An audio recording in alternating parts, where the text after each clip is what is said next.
নমস্কাৰ মৰমৰ শিক্ষাৰ্থীসকল মই প্ৰণৱে ইউটিউব চেনেল ফৰ এডুকেশ্যনৰ অন্য এটা ভিডিঅ'লৈ তোমালোক সকলোকে স্বাগতম জনাইছোঁ মৰমৰ শিক্ষাৰ্থীসকল আজি মই লৈ আহিছোঁ তোমালোকৰ মাজলৈ হায়াৰ ছেকেণ্ডাৰী ফাৰ্ষ্ট ইয়াৰৰ বাক্সা আৰু তামুলপুৰ ডিষ্ট্ৰিক্টত অনুষ্ঠিত হোৱা হাফ ইয়াৰলি এক্সাম 2025ৰ এনভাইৰনমেণ্টেল এডুকেশ্যন এই সাবজেক্টৰ যিখন কুৱেশ্যন পেপাৰ আছিল সেই কুৱেশ্যন পেপাৰখনৰ সমাধান তেতিয়াহ'লে আচোন পলম নকৰি আজিৰ ভিডিঅ'টো আৰম্ভ কৰোঁ আৰু তাৰ আগতে তোমালোকলৈ এটা অনুৰোধ মোৰ চেনেলটো যদি সাবস্ক্ৰাইব কৰা নাই তেতিয়াহ'লে সাবস্ক্ৰাইব কৰি দিবা আৰু কাষতে থকা বেল আইকনটো প্ৰেছ কৰি দিবা মই দিয়া এনেকুৱা ধৰণৰ শিক্ষামূলক ভিডিঅ'সমূহ বা বিভিন্ন প্ৰশ্নৰ উত্তৰসমূহ নিয়মিতভাৱে পাই থাকিবলৈ ইয়াৰ উপৰিও তোমালোকে যদি অন্যান্য প্ৰশ্ন কাকতৰ সমাধান চাবলৈ বিচাৰা মই ডেছক্ৰিপশ্যনত লিংক দিছোঁ তাত গৈ তোমালোকে চাব পাৰিবা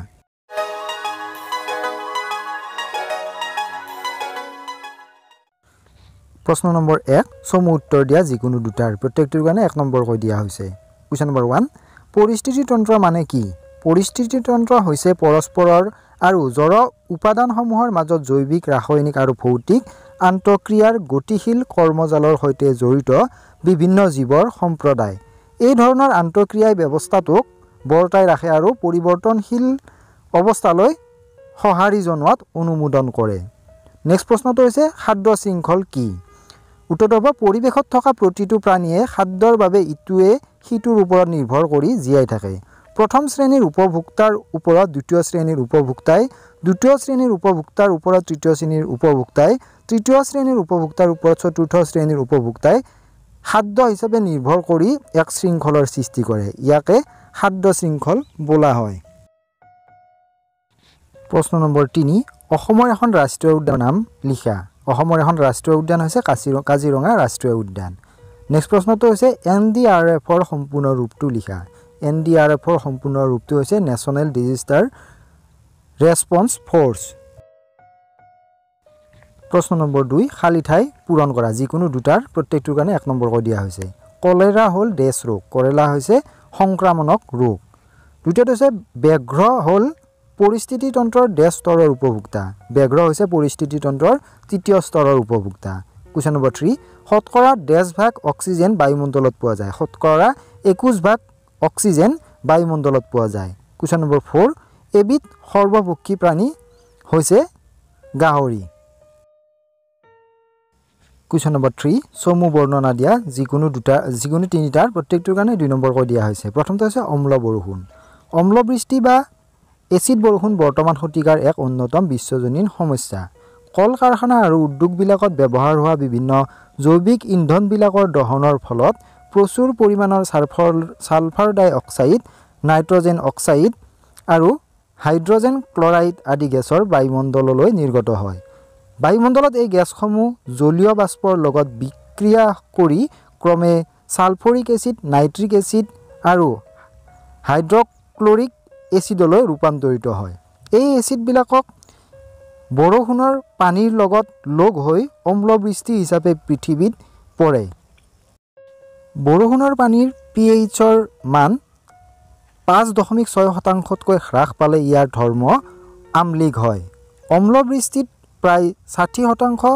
ছালফৰিক এচিড 35% নাইট্ৰিক এচিড আৰু খুব কম পৰিমাণৰ হাইড্ৰক্লৰিক এচিড আদি থাকে নেক্সটটো হৈছে জলবায়ু পৰিৱৰ্তন হ'ল কোনো নিৰ্দিষ্ট স্থানৰ বাবে দীৰ্ঘম্যাদী সময়ৰ বাবে হোৱা এক পৰিৱৰ্তন য'ত গড় জলবাষ্পীয় উষ্ণতা বৃদ্ধি পায় ইয়াক প্ৰাকৃতিক কাৰণ যেনে সূৰ্যৰ ক্ৰিয়া বা আগ্নেয়গিৰিৰ অগ্ন্যুৎপাত উপৰিও মানৱ কাৰ্যকলাপ যেনে সেউজগৃহ গেছ নিৰ্গম জীৱাশ্ম ইন্ধনৰ দহন আৰু বনাঞ্চল ধ্বংস জলবায়ু পৰিৱৰ্তনৰ প্ৰধান কাৰণ ইয়াৰ ফলত কৃষি সাগৰীয় জলপৃষ্ঠ আদি আৰু বন্যপ্ৰাণীৰ ওপৰত গুৰুত্বপূৰ্ণ প্ৰভাৱ পৰে নেক্সট হৈছে ভূমি প্ৰদূষণ মাটিত কিছুমান নাথাকিবলগীয়া ৰাসায়ন বা পদাৰ্থৰ উপস্থিতিয়ে নাইবা কিছুমান থাকিবলগীয়া পদাৰ্থৰ পৰিমাণতকৈ অধিক থাকিলে যদি তাত থকা জীৱসমূহলৈ বিপদ মাতি আনে তেতিয়াই মাটিখিনিক প্ৰদূষিত বুলি কোৱা হয় মাটিৰ এই অৱস্থাটোক ভূমি প্ৰদূষণ বোলে যদি অধিক সংখ্যক প্ৰদূষণকে মানৱ জাতিত কাৰক হিচাপেও প্ৰাকৃতিকভাৱেও মাটি প্ৰদূষিত হয় যদি মাটিত প্ৰাকৃতিকভাৱে খনিজ পদাৰ্থ অধিক পৰিমাণে থাকে তেতিয়া ই বিষাক্ত হৈ পৰে মাটি বা ভূমি প্ৰদূষণ সাধাৰণতে চকুৰে দেখিব নোৱাৰি আৰু সেয়েহে ইয়াক এটা লুকাই থকা বিপদ বুলি কোৱা হয়।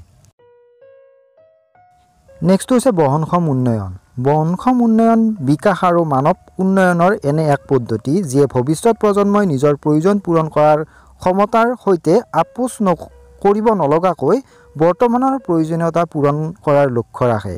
ইয়াৰ লক্ষ্য হৈছে এনে এখন সমাজ গঢ়ি তোলা য'ত জীৱন যাপনৰ ব্যৱস্থা আৰু সম্পদ আহৰণে গোলকীয় অখণ্ডতাক ক্ষতিগ্ৰস্ত নকৰাকৈ মানুহৰ প্ৰয়োজনীয়তা পূৰণ কৰে। বহনক্ষম উন্নয়নৰ লক্ষ্য হৈছে অৰ্থনৈতিক, পৰিৱেশ